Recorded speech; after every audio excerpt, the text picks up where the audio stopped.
I want to share with you my parenting faux pas, how my research came to life, and why we have to listen to the children. So yesterday, my child had taken his SAT, he was proud, he was done, and said, "Mom, can we go for a milkshake?"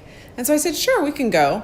So we pull up to this restaurant, I give him the money and say, "Go ahead, go in." And he comes out and he says something, I can't remember exactly what, but he said, "Well, maybe it's because I'm black." And the kids at school are saying that. Like if a teacher tells them to do something, it's like, "Is it because I'm black?"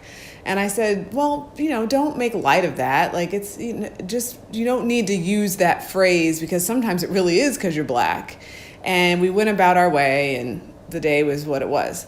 Well, this morning, he's an early riser, and when you get up with him, he just talks. And so this morning, I got up, and he wanted to talk, and he started talking about his classmates and school, and he said, "Mom, people say racism is gone, and it just isn't."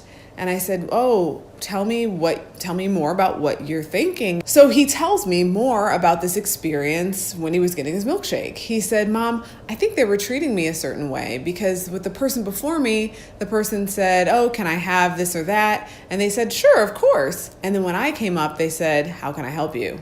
in a not exciting way." And so then he's looking up, this is him retelling me the story. He's like, "I would like," and she said, "Do you need help reading the board?"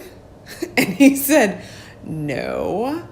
And then he said what he wanted. And then she told him the total and he went to count his money because I had like some dollars and had pulled out some quarters because I don't usually carry cash. And she said, "Do you need help counting that?" And let me just say, to put all this in context and a moment of bragging on my child, he's not just taking the SAT, he's taking it in 7th grade. He reminded me he's been counting money since he was in 1st grade. He has his own bank account. He has his own tutoring business. So the child can read and count money. He could have easily said that. And he actually said to me, "Mom, I just took my SAT and she's talking to me like I'm dumb, like I'm some thug." And then I realized that in addition to being a little frustrated with myself for not taking him seriously the first time, I was also mad. I was mad at that woman or a young girl working at the counter.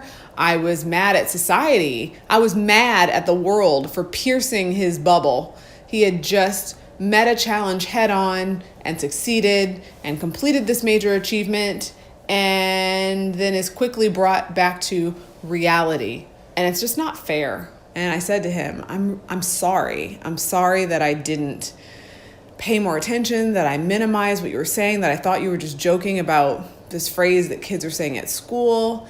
In that moment, it was a reminder of what I study, right? Like, how do we not pick up and appropriate those ideas about ourselves? And so I said to him, I said, "Son, I want you to be clear that all of that was hers. All of that was hers. Her assumptions about what you needed and your inabilities to read or count change, that is all her. And I don't want you to carry any of that. Leave that with her. Leave that with that incident."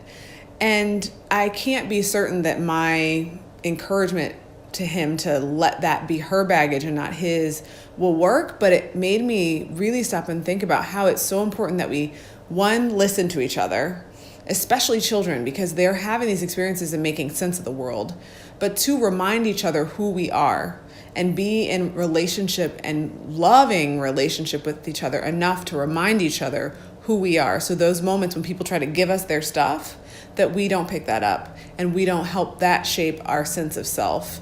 We can help it shape our understanding of the world and how racism and white supremacy works and how we have anti-blackness and these ideas and lies and myths about what it means to be black. But we can't let it inform our sense of who we are as individuals. I say all this to say, if you're not already willing to have conversations with your children about race, class, all sorts of isms, please do. They are having these experiences in the world and they deserve our help and support in navigating them. And if you have a child who's a part of a marginalized group that is oppressed in some way by one of our systems of oppression in society, please remind them who they are and help them to process these experiences when other people try to tell them who they are so they don't appropriate those negative messages about who they are. So what can you do about all of this?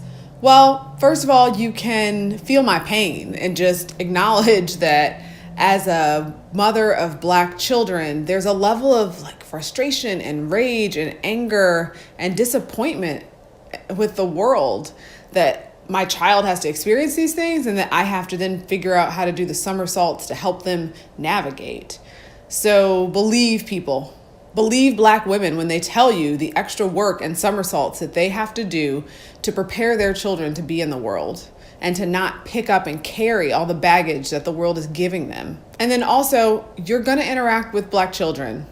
Treat them with dignity, like you would any child. Assume the best of them because they are beautiful human beings that deserve to be in this world and learn how to navigate without the weight of these assumptions, and realize how your snap judgments and stereotypes and unconscious bias is coming out and potentially impacting children in the way they see themselves. So those are my thoughts. I wasn't planning on doing a video on this, but that was my weekend and it came up and I thought, well, why not share it? Because other parents, other people who have contact with children and who love children might need a reminder to listen to them and to remind them who they are so that they can not appropriate those negative senses of themselves, those negative messages about themselves, and can be in touch with who they really are and live to their full potential. Thanks for listening. If you like what you hear, please subscribe. Feel free to share. And if there's a conversation that you had with your child or